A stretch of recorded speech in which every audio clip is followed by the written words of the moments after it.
It is noon. So welcome everyone. Welcome to the webinar, Accelerating Past COVID. Today we will have the opportunity to address some key concerns as you explore critical aspects of owning your future.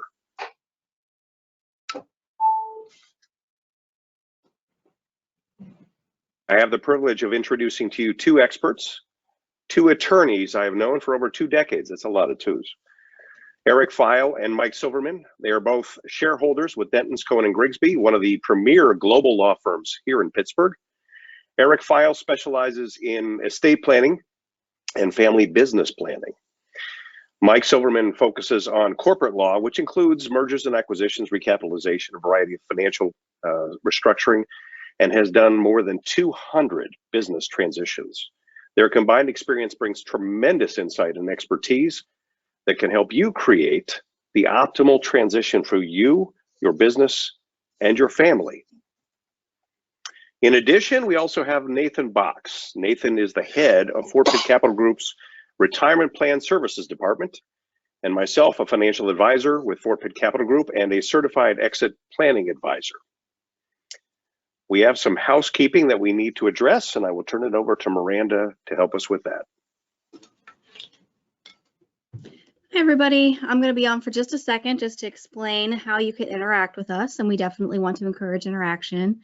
If you are on a smart device, you can tap the smart device and it should open the portion here that the arrow is pointing to. All you would need to do if you want to send in a question is just tap on the question and type it on in. If you go to the next slide, please.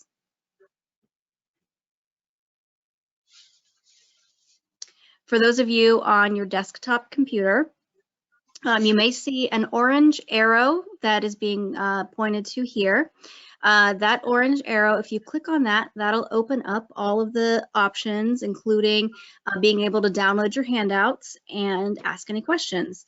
So same thing there, ask your questions. I will be the one keeping an eye on questions and letting the guys know the questions as they come in.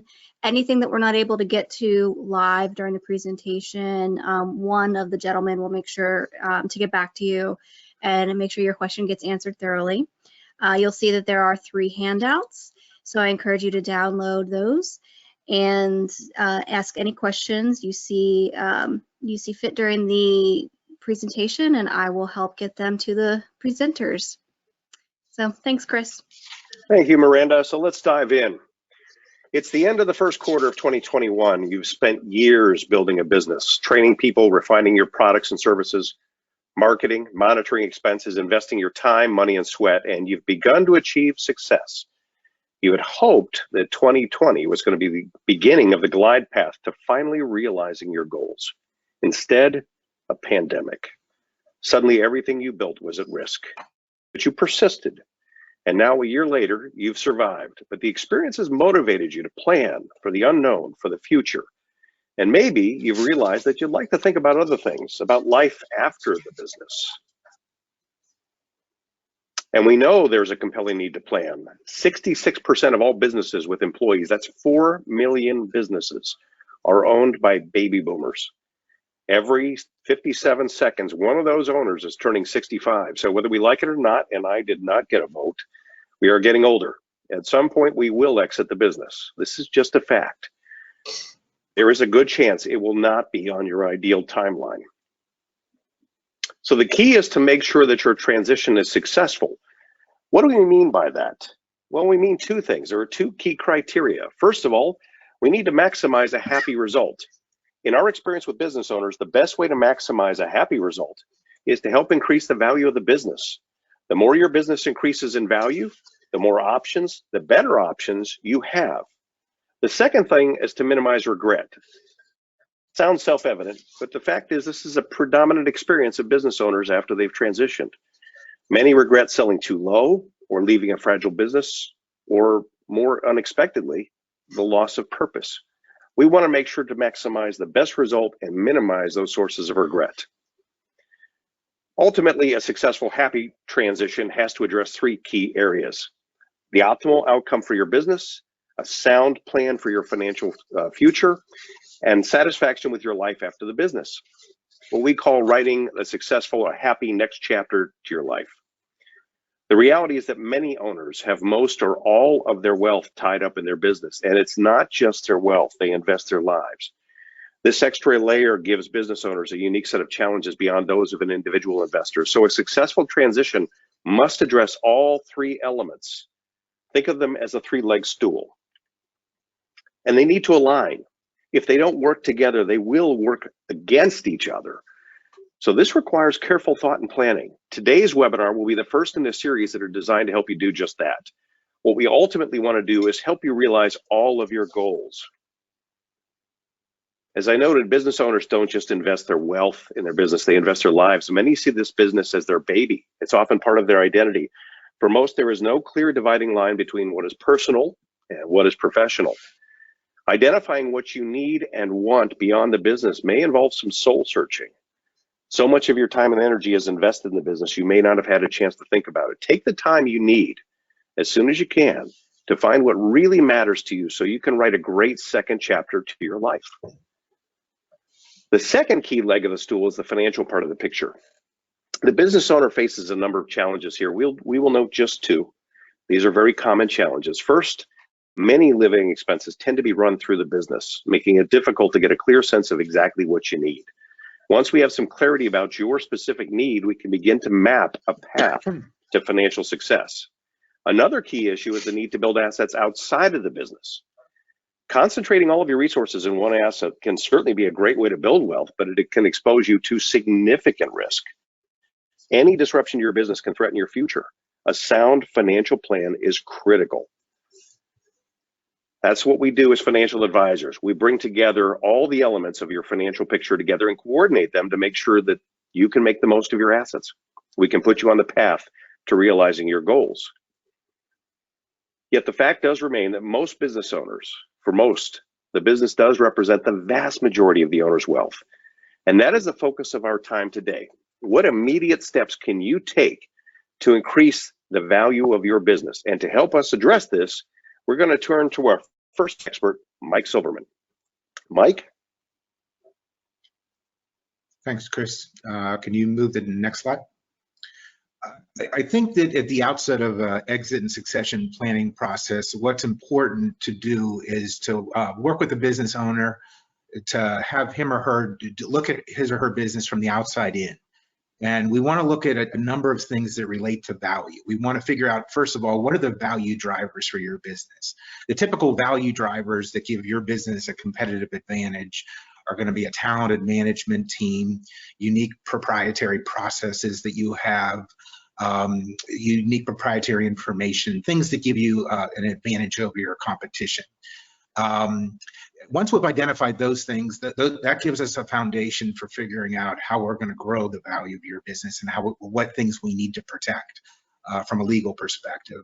The next thing we want to move on to is the value of your business, and that really has a couple of subsets to it. A lot of business owners, when I first work with them or meet with them, they think that the value of their business is a multiple of their cash flow or the value that their accountant tells them that business is worth. But that's just a starting point. And so the value of your business is really embedded in all those intangible assets that I just described. So once we get a value for your business from your accountant, a back of the envelope value, and the thing that's most important is that we need to have we need to determine what portion of that value is transferable. Because from a buyer's standpoint, the business only has value, your business only has value if it's to the extent that value can be transferred. And the thing that prevents us from having value that's transferable is if the business is dependent upon the owner. If we have an owner dependence issue, meaning that the owner, for example, has relationships with 80% of the customers of the business, and things that the owner is running the business day to day, and therefore the business cannot run without the owner present. We need to identify whether we have an owner dependence issue and then figure out how we eliminate that so that the value of the business can be transferred to a buyer. The second thing that we want to look at or talk about, at least in the planning process, is what we refer to as the 7 Ds. These are all events that begin with the letter D, obviously, that can destroy the value of your business. And we want to, and these are things that relate to the key stakeholders of the business.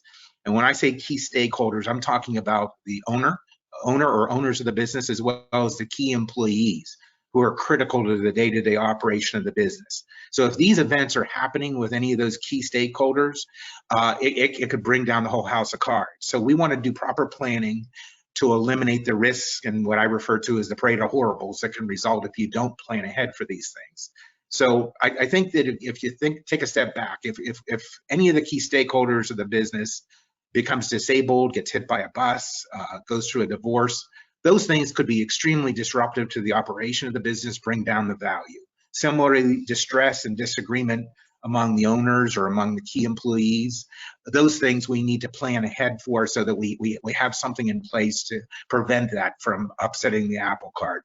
Diversification is probably the most common thing that happens, believe it or not. And diversification really refers to some type of concentration issue. So if a client has a customer concentration issue where they're getting 80% of their revenue from one customer, we want to address that and create diversification so that, you know, losing that one customer couldn't bring down the house of cards. I can tell you that several years ago, I got a client that had a vendor concentration issue. A husband and wife had built up a business from scratch.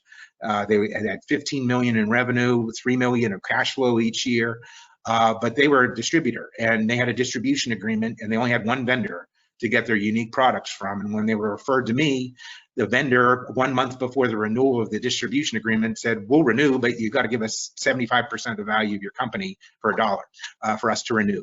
So we ended up having to give away to renew that agreement because we had no alternatives and we had a vendor concentration issue, 65% of the value of the company, which probably translates to about 10 million of value that disappeared because we didn't do any planning. The next slide. You can go to the next slide, Chris. So a critical component of the planning process is growth planning. I think it's the previous slide, Chris. If you can go back one. Is that the one you want? Okay, so, yeah, that's the one. So growth planning is particularly important because in my view, and I think in reality, if you're not growing the value and the revenue and the profits of your business, then you're really exiting from your business. And what I mean by that is your competitors certainly are identifying and exploiting growth opportunities, including possibly poaching your employees. And if you're not doing the same thing, they're taking market share away from you, and you're just leveling off and you're gradually exiting from your business. So we want to identify, as I indicated before, what are the unique and tangible assets that give you a competitive advantage. We want to make sure that they're protected. So part of the protection process is your name and your logo. I can't tell you how many times I've had someone referred to me that's gotten what we refer to as lawyers as a cease and desist letter, meaning that they've operated their business using a certain name or a certain logo, but someone else, a competing business using the same name, got a trademark on that. And that other business has national protection, whereas the client that was referred to me doesn't have national protection, and they have to change their name midstream, which is a critical ingredient into the goodwill value of your business. So we want to identify the intangible assets you have that give you an advantage. We want to protect them. And we also want to brainstorm with you, are there other ways that we could exploit those intangible assets to help you grow your revenue and your profits? And then secondly, we also want to have you think about, visualize the future and think about, are there additional ways that we can come up with other valuable intangible assets that we can exploit and help you grow your revenue from? Next slide, Chris. You can go to the next slide, Chris. Okay, so not to be the master of the obvious, but every business owner is going to exit from his or her business either voluntarily or involuntarily. And since we don't know whether it's going to be an involuntary exit, we don't know when your report card's coming. So we need to do your planning now to address both scenarios, an involuntary exit, such as death or disability. Sometimes an involuntary exit is a strategic buyer coming knocking on your door, and we want to make sure your business is airtight and squeaky clean.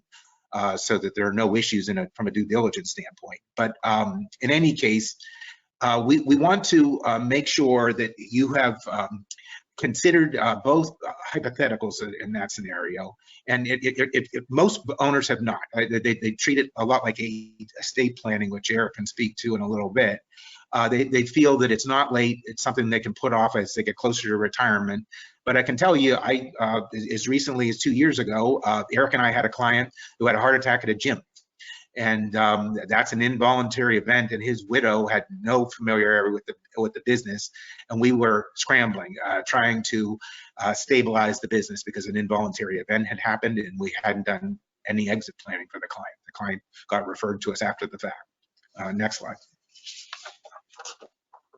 So here are some examples of the parade of horribles I was referring to earlier on. If you fail to design and implement exit and succession plans, very importantly, you can lose control over the timing and the terms of your exit from your business. You can end up having a fire sale, which is a horrible result. Similarly, I have a master's in tax law, so tax planning, both income tax planning and estate tax planning, are critical. I want to make sure we've minimized those two tax burdens, but if we haven't done the planning, designed it and implemented, we probably are going to be overpaying each of those taxes. Every owner has goals, personal goals, financial goals, business goals, and if we don't do the planning, we can't ensure that the exit achieves each of those goals. You're also most likely, without planning, going to impose a lot of burdens on all the people that are attached to a business, the customers, the employees, your partners, your family members, etc. And also, if there's no planning done, then we're really restricted as to what options we have for exiting from the business. Next slide, Chris. Okay, so as I mentioned before, we want to, at the outset, sit with the owner of the business and find out what are that person's goals and concerns. And the typical concerns that an owner is going to have are, first of all, what is my business worth? We can address that with a back of the envelope valuation. How much do I need to retire? We need to work with that person's financial planner to find out what liquid net worth they need to accomplish that, to eliminate that concern. They want to know who's going to run my business in the future, and that's what succession planning addresses. They also want to know how can I protect the value of my business and increase the value of my business, and some of that I've alluded to earlier. So what we typically do once we've identified what the concerns and the goals of the business owner are, we're going to be moving on to doing a deep dive into the business, doing a due diligence review of the business. Next slide, Chris. So the part of our deep dive that we initially engage in is we want to set up some benchmarks for the business owner. First of all, we want to frame for the business owner in 2 steps. First of all, what is the back of the envelope value of your business? Your business is worth $5 million today. Okay, that's fine. But what's more important to you is if I sold my business today for $5 million, what are the net proceeds I would get from selling it, whether it's an asset sale or a stock sale? And so benchmark number 1 is you could net after tax and after professional fees and all other expenses from selling your business today, $3.5 million, just picking a number. The next benchmark we need to get aligned with is we need your financial planner to meet with you and define for you what is the liquid net worth you need to go off and enjoy the retirement lifestyle that you want to have. And once we have that number, which maybe in this example it's $7 million, in my career I have never seen those 2 numbers in sync with one another at the outset. There's usually a pretty big gap between those numbers, between the net proceeds you could get from selling your business and the liquid net worth you need at retirement. So we need to know what that gap is, and we need to come up with a growth plan to eliminate that gap. The other thing that's common, that Chris alluded to earlier, is that the typical business owner has 80 to 90% of his or her net worth tied up in the value of the business. So that liquid net worth is going to come from typically the sale of the business. Another initial objective that we want to go through is we want to identify who are the other key stakeholders in the business. It's typically your key employees, in addition to the owner. And we want to know what their goals and objectives are too, and so that we can do exit planning for them. It's not the same type of exit planning because they're typically not going to be an owner of the business, but we have other ways to ensure that they're incented to grow the value of the business and help you to achieve your goals. The last element that's really important is contingency planning, because we can come up with the greatest exit plan and succession plan for you, but if there's an intervening event with someone becoming disabled or dying, as I gave you an example of just a few minutes ago, if we don't have insurance in place to give us money to stabilize the ship and go out and recruit someone to replace the person we've lost, then the business can go into a free fall. So we need to have key person life insurance and disability insurance on our owner and typically on our key employees of the business. The other thing that's a pet peeve of mine is when I get a new client, they typically have a shareholder agreement that says on the death of an owner, can you go back for 1 second, Chris? On the death of an owner, that we will have buy-sell insurance in place. We'll have a buy-sell event in place under which the company is going to buy the shares of an owner upon that person's death. The last thing I want to do is deplete the balance sheet of a company by using that money to buy the stock of an owner that's deceased. Because the company gets no value from that and have now depleted the assets significantly. So I want to make sure I have life insurance either at the owner level to fund that buyout or at the company level to fund that buyout.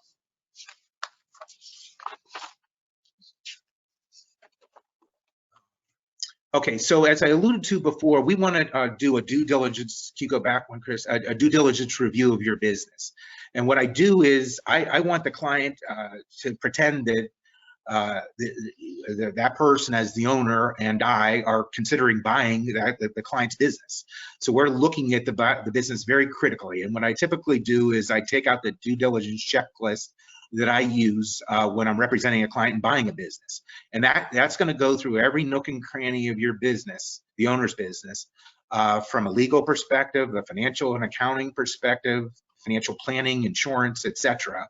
And what it's going to highlight for the client is what are the areas of exposure to liability that you have? What are value enhancement opportunities that you have?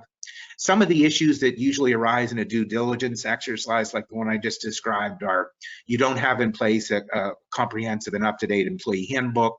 You don't have an employment agreement that has restrictive covenants that I'll talk about in a few minutes, non-competition and confidentiality and non-solicitation, or you don't have what I referred to earlier as intellectual property protection. You don't have a trademark on your name and logo. Next slide, Chris.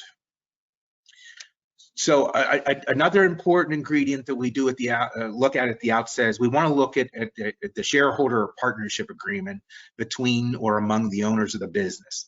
The four corners of that agreement need to address all the different hypotheticals or contingencies or issues that the owners could have during the life cycle of a business. And as you can imagine, there are a lot of things. They can have issues with governance of the business, the right to receive distributions, intervening events, etc. So we want to make sure you have a shareholder agreement that neatly defines the governance of the company with the board of directors and officers typically, the right to receive distributions, which would include tax distributions if you're a flow-through entity like an S corporation or an LLC, so that you can receive a tax distribution each year so that you can fund your tax liability for your share of the income of the business. We want to have call rights, which are call rights is just a fancy name for the right to buy a shareholder stock. If that shareholder dies or goes through a divorce or goes through bankruptcy or terminates his or her employment with the business. We want to have a list of fundamental decisions that there are certain levels of consent required, such as an acquisition of another business, a significant loan for the business, significant capital expenditure, etc.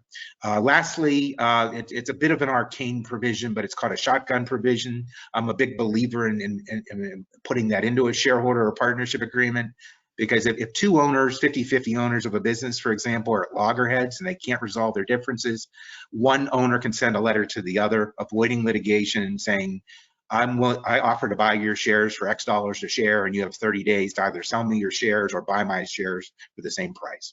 So that's what a shotgun provision is. Next slide, Chris. The agreements we want to enter into with your key employees are critical. It's the first thing that a potential buyer of your business is going to look for to see if you have it in place.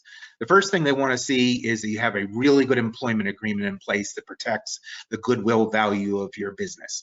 So they want to see an employment agreement that, first of all, that can be assigned to the buyer. It specifically says within the four corners of the document, this agreement can be assigned by the company or the employer to a third party.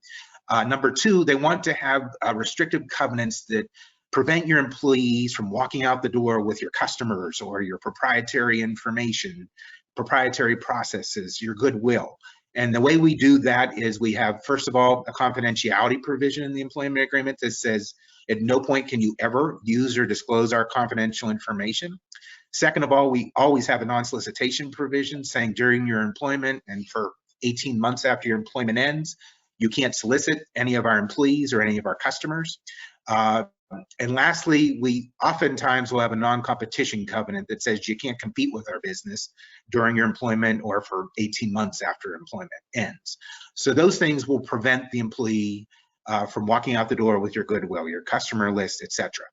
The other thing we want to do with your key employees is we want to incent them. We want to incent them to grow the value of your business. And the way we do that, typically most of my clients do not want to give them actual ownership in the company. So what we'll do is we'll put in place a plan that gives them hypothetical ownership. So they enjoy the appreciation and value of the company. The two most common plans, and these are just compensation plans. So whatever is payable under the plan is just wages. We get a tax deduction for it, so it's tax efficient.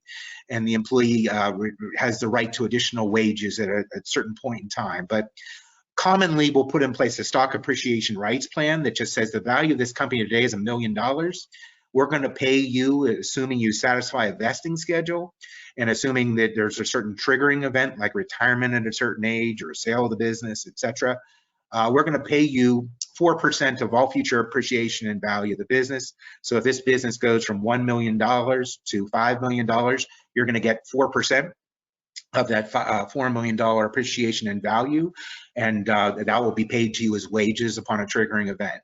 A phantom stock plan is less common because the phantom stock plan says that we're going to give you 4% of the current value of the company plus 4% of all future appreciation.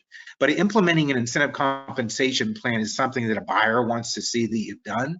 They want to see that you've not only locked down your employees with restrictive covenants that protect the goodwill value of the business, but you've also simultaneously incented them to row in the same direction you're rowing in the water, and make sure that they're very incented to grow the value of the business because they're participating in the future appreciation and value of that company. Next slide, Chris. I alluded to the contingency planning earlier. It's critical. When I get a new client, they typically have not done it. So it's great that if we do all the planning that I've described for you, we put in place great planning, but intervening events occur. So we do want to have, as I mentioned earlier, the key person, disability, and life insurance for all of our key stakeholders in the business. And we want to have buy-sell insurance so that the company is not using its own nickel to fund a buyout of a shareholder upon death. The financial planning is critical. Obviously, Fort Pitt Capital can do a great job for you, because what we need to have done here is once we know the net proceeds that we can get from the sale of your business today, I can help you along with Fort Pitt with the growth planning. How can we help grow the value and the revenue of your business to eliminate the difference between the net proceeds you can get from selling your business today and the number you need for retirement? And they can also put in place for you, obviously, a financial plan that helps you to achieve that objective as well. So one common misconception I think a lot of people have is they think that exit planning and succession planning are redundant, and they're two different types of planning altogether. The exit planning, which I'll talk about a little bit more in a few minutes, is what is the structure under which you're going to exit from your business? Are you going to sell to a third party? Are you going to sell to the management team, etc.? The succession planning is altogether different. We want to identify who are the key employees that operate your business. Typically, the owner is one of them, and we want to figure out who's going to succeed to the operation of the owner's business in the future. Typically, the owner plays a very important role before we start our planning. And so we're doing a bunch of things that I've listed here in bullet points in the outline in our succession planning. First of all, we want to eliminate what I talked about at the very outset. We want to eliminate any dependency the business has on the owner. We want to make the business a turnkey operation that runs equally well with or without the owner present. And so we identify what things, if any, the business depends on for the owner, and make sure those are delegated to our key employees. So that's the first exercise. Then we need to identify who's going to be running this company once we've delegated those duties. Do we have all the proper people here? Do we need to train certain employees so they can be the next person up if we have someone retire or leave the employee of the company? Those are important exercises as part of our succession plan. A buyer also wants to see, I know this, it sounds a little bit overkill, but a buyer would like to see a very simple document or manual, whatever you want to call it, that documents how the business is run. It defines what the roles of the key employees are in the business, and it also defines what your important practices and procedures are in running the business. So it makes it very easy for the buyer to understand how your business works. And once we've identified what we need in the future for our succession plan, we have to figure out, can we do that from the employees that we have here just simply by training them, or do we need to recruit people from the outside to implement our succession plan? We lastly will typically look at your organizational chart and we'll see if there are holes in your chart where certain roles aren't being filled, or see if there's redundancies in your chart where two people are doing the same thing. Next slide, Chris. So the last ingredient that I'll talk to you about today is the exit plan itself. Basically, there's internal transactions and external transactions. And what I've listed for you is inside sales or internal transactions. The most common are a sale to the management team, which can take many different structures. It can be everything from the management team taking out a loan against the assets of the business and buying out the owner, to the owner recapitalizing the shares and giving the key employees a certain percentage of the stock in the company, and then gradually having his or her shares redeemed so that the key employees go from a small percentage ownership to complete ownership of the business over time. Right now, very popular and very hot are employee stock ownership plans. The acronym is an ESOP, which is a tax-exempt retirement plan. I'm working on several exit plans right now where the client is thinking about selling his or her stock to an ESOP. And that's his mechanism for exiting. And the ESOP, all the employees of the company are beneficiaries to that ESOP. So it's really an indirect sale to all the employees, not just the management team. An owner can sell to another owner, a partner, or there could be an intergenerational transfer where the owner either gifts or sells the shares to family members. Alternatively, we can look to the outside, which is the sale to the third-party buyer, a strategic buyer typically. We could recapitalize the company where a private equity firm comes in, makes an investment, and then gradually takes out the owner over time. An orderly liquidation event, I feel, is like an F on my report card if that's the exit path that we end up pursuing, but because we're not going to get the same economic value we would from other types of exits. And obviously an initial public offering. One item that I didn't lastly list on this slide is I have a number of clients that have an exit without an exit. What they do is they just stop working at the business, they let it run on an automatic pilot, and they just take distributions from the business for a long time because they're basically augmenting their purchase price. The business is running well, it's growing in value, and it enables them to get a bigger and better purchase price down the road while collecting a bunch of cash flow over time. That's all I had, Chris. Mike, thank you very much. That was terrific. As we've kind of talked about a variety of things, there are a variety of elements that work together to comprise the value of your business. As you can see here from the chart, tangible assets that tend to be the direct driver of some of the value of the business might give you a multiple of 1 to 2 times your revenue, but on the other hand, your EBITDA. But on the other hand, if you look at the intangibles, that's the portion right up here, the intangibles, that can give you a greater than 1 to 2 time multiple. You might be able to get 3, 4 multiples greater than that. So that's one of the areas that we really focus on when we're trying to look at how do we increase the value of a business. One of the best ways to increase it really is to focus on the 4 C's. These are your intangibles that were mentioned before. Now the C stand for capital, intangible capital. And the primary one that Mike mentioned before was the human capital.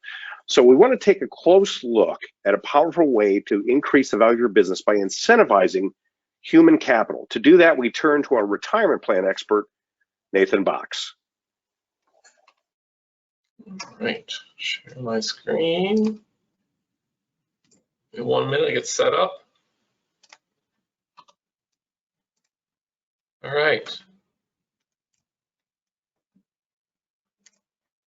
All right, yeah, thanks, Chris. I want to turn our attention to what might be considered the heart and soul of an organization, and that's the people.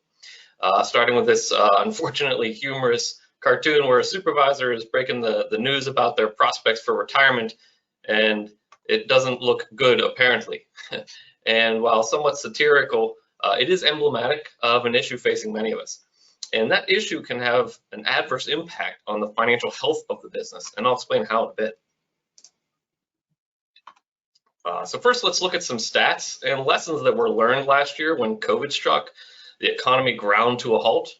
What we observed is that there are too many of us that are unable to withstand financial shocks and make good financial decisions when the economy and the market hits rough patches. So what we saw, 1.6 million took a CARES Act distribution, representing 6.3% of participants. This is from Fidelity.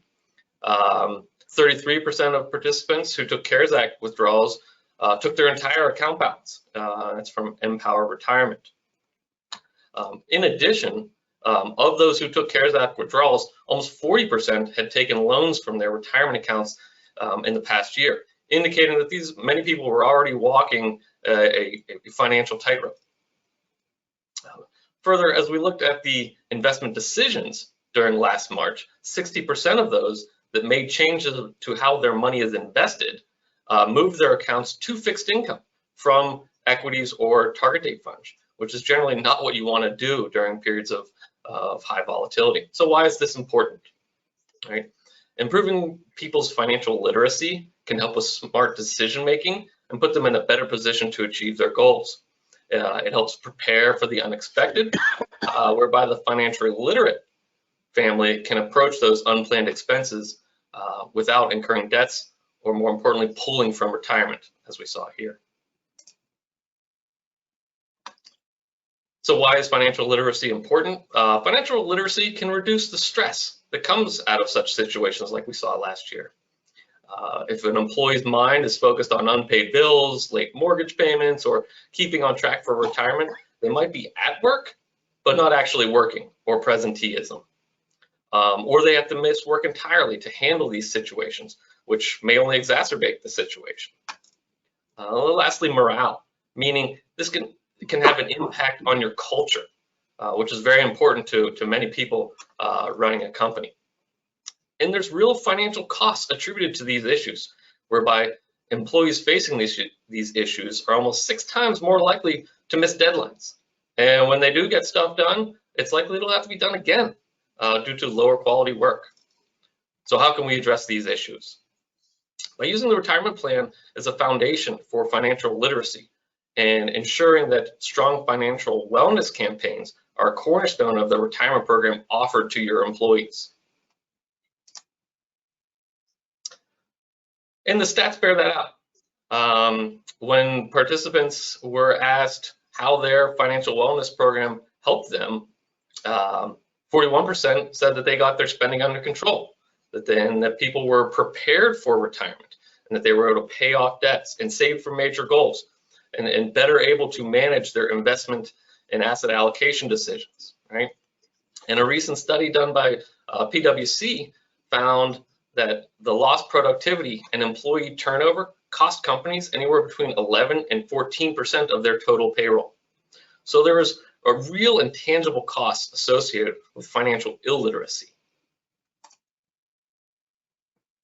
Again, the results from a financial wellness and education campaign speak for themselves, whereby you can see the improvements employees achieved. It helped people get better prepared for when and how they want to retire. And this is critical because you don't want your business to become a senior living facility for your employees. Further, as people retire, it allows the next generation of great talent to move up. For if there's not a clear path of advancement for those folks, you may lose them entirely to a competitor. Employees also better understood what you're offering and viewed them in a more positive light, which means they become more loyal and thus more productive employees, helping you advance your business. So you can see why it's so important to address these issues and to help your employees succeed, because in doing so can help your business succeed as well. Financial wellness and financial literacy is a key service that we offer here at Fort Pitt, and it's something we really pride ourselves on doing. So with that, I'll pass it back over to Chris and let him take it away from there. Thank you.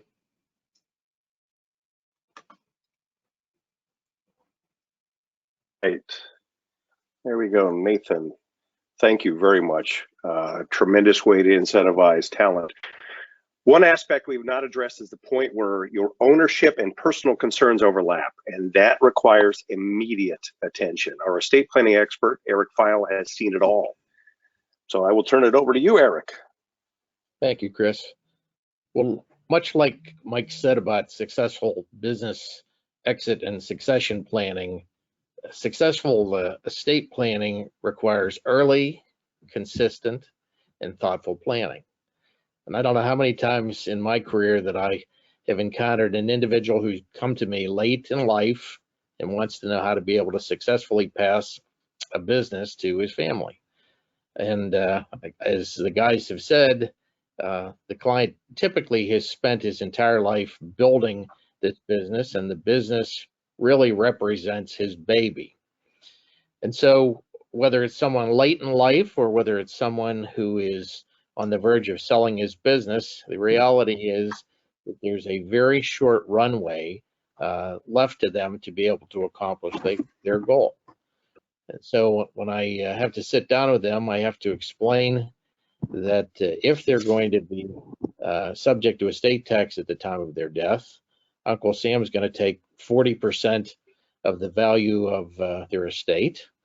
And I also have to explain that those estate taxes are due 9 months after they die. So it's a short time frame, and it's a scary, scary thought.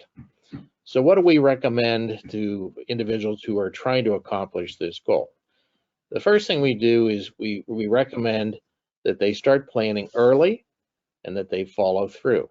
And I'll give you an example, which I think drives the message home, and that's a family that I had represented for many, many years started making annual exclusion gifts. That's what then was $10,000 to each of their family members, which consisted of 3 sons and 8 grandkids and the 3 sons' spouses. And they started this in 1978. And the rule was they put the money there, which were securities, publicly traded securities, into a brokerage account for each one of these individuals. The individuals weren't allowed to touch them until the mother and the father died. So that was the incentive to keep the annuity stream flowing. And the husband died in 2006. And at that point, he had successfully transferred, he and his wife had successfully transferred over $14 million worth of wealth to their family. So again, the first rule, the most important rule, is establishing a plan and following through. The second rule really operates in conjunction with the first rule, and this rule is never grow wealth in your own pocket. That's an odd sounding rule, but what does that mean?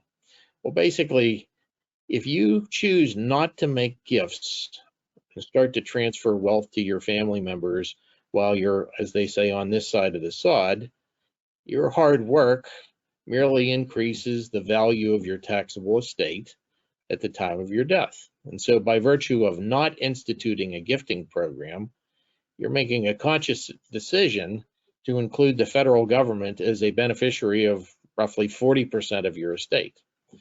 On the contrary, by making lifetime gifts, post-gift income and the appreciation on those assets are excluded from your estate, and you've just got Uncle Sam out of sharing in that part of your wealth.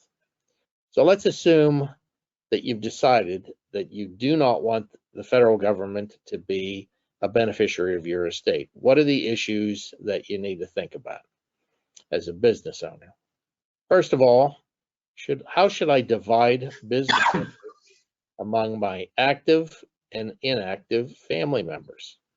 And in this instance, an active shareholder refers to a family member who works in the business. And so one mistake that many families make when they start a gifting program is to give stock to every single family member, regardless of whether they are working business. And this can create dissension, particularly if the company does not make distributions to shareholders. So if the business is being transferred solely to active shareholders, then family members, basically this means that we've got to come up with a way to compensate the family members who are not involved in the business. The second issue that we have to focus on is, given the assets that I own, will I be able to provide a fair disposition of my business and non-business interests at the time of my death and pay estate tax at that time? And unfortunately, in many instances, the liquid assets of an estate may be consumed to pay the estate taxes on the business interests, thereby more complicating the ability to treat family members equally. And so one way you can handle this problem is, if you're young enough and healthy enough, you can acquire some life insurance and set it up in a fashion so that that will be part of the pocket of wealth to go to the individuals who are not going to be receiving the business interest, and or to pay the federal estate taxes. Another issue that you may face is the estate may be large enough that you simply cannot give it away during your lifetime. And so you may end up in a situation where part of the business will have to be intentionally sold to the active family members so that you can provide some liquidity with the proceeds from those sales to give to non-family members. And in this regard, selling a business to family members can be further complicated by the fact that the stock that you're selling may have a very, very low tax basis and may result in a fairly large income tax bite to the seller.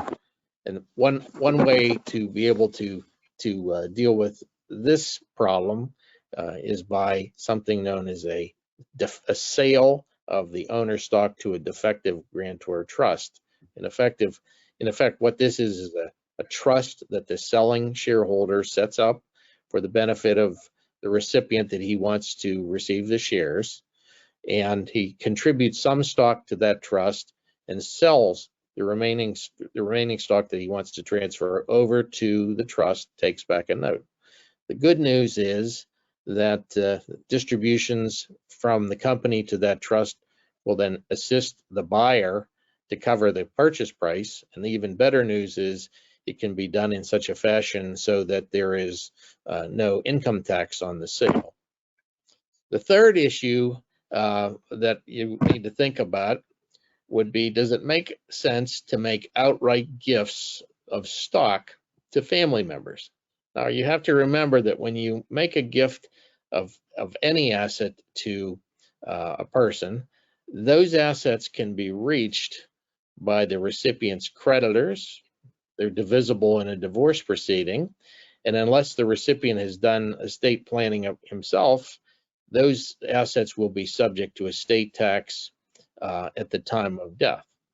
So one of the things that we recommend would be, rather than transferring the stock outright to the recipients, we recommend transferring them to trusts that the senior generation establishes for the benefit of the recipient.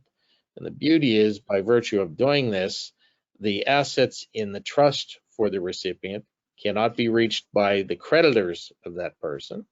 They are not divisible in a divorce proceeding, and they, if set up correctly, will not be subject to estate tax when the recipient dies, no matter how large the stock is worth. So three major wins for the benefit of the recipient.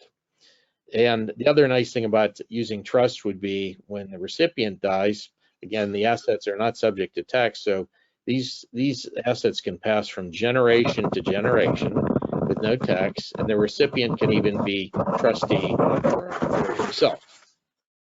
The final topic that I wanted to mention is the possible use of something known as a charitable remainder trust.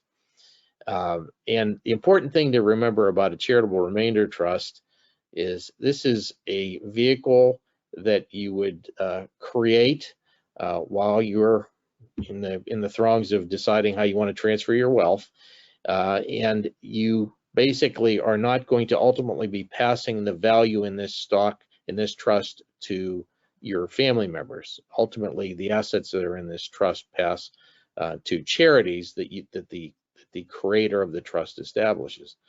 But the beauty of this is we have a senior owner of the business transfers stock into this trust, gets a charitable deduction based upon the contribution to the trust, which is based on an actuarial calculation.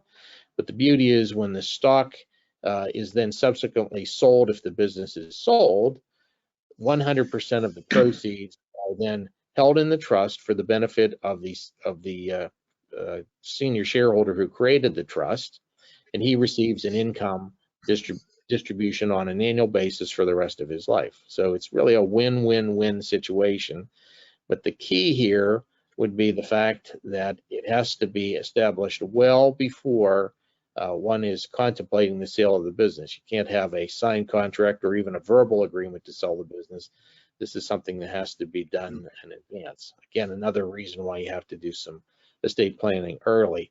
And I would say when it comes to these charitable remainder trusts, you don't necessarily have people who establish this who are charitably minded.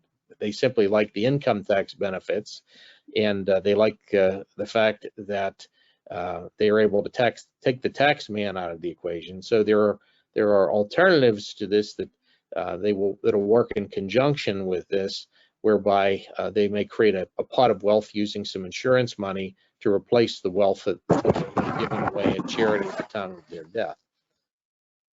So basically, the role of an estate planning lawyer is to educate the client about the various alternatives that he or she can utilize to minimize the tax consequences on transferring a family business to family members either during lifetime or at death.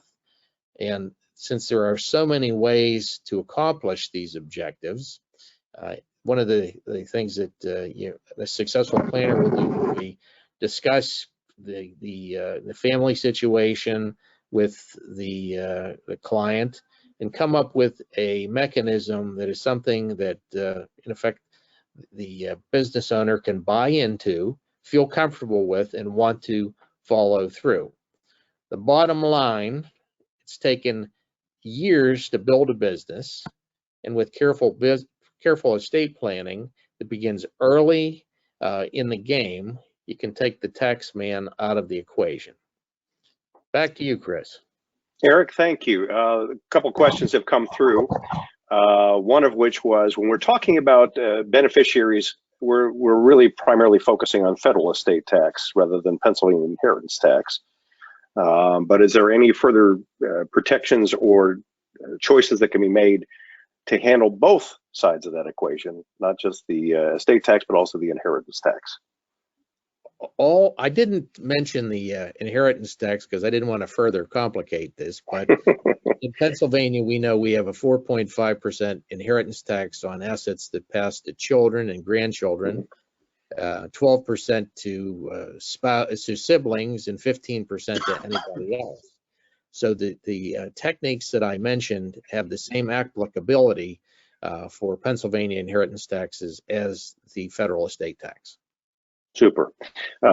Mike, we've had a number of businesses that have experienced the disruption that occurred over the past year, and has changed their revenues, has changed their revenue streams, and potentially their valuation. How would you look at positioning a business that saw an abrupt change to their revenue stream in 2020? Well, I think that what I'd want to do is really focus on the growth planning that I talked about in my section, because the growth planning really does a deep dive into what gives your business a niche, what gives it a competitive advantage in the marketplace, what are the value drivers, and then let's figure out how we can grow the revenue and grow the income. And it comes from your existing value drivers as well as incenting your employees to drive the business as well through the incentive compensation planning that I mentioned. So I think those two types of planning would be most appropriate for a business like that. Very good. We've got a couple of people who are looking to buy businesses, but they want to do some transition planning before they even purchase them. One is a standalone business, another is a franchise. We've got a number of other questions that have arisen along those lines. In general, how applicable, how useful is it to do some initial transition planning even as you begin to buy the business? What would you recommend as far as the next step? Well, I think that before you go about an acquisition, because if you think about it, an acquisition is a form of growth planning.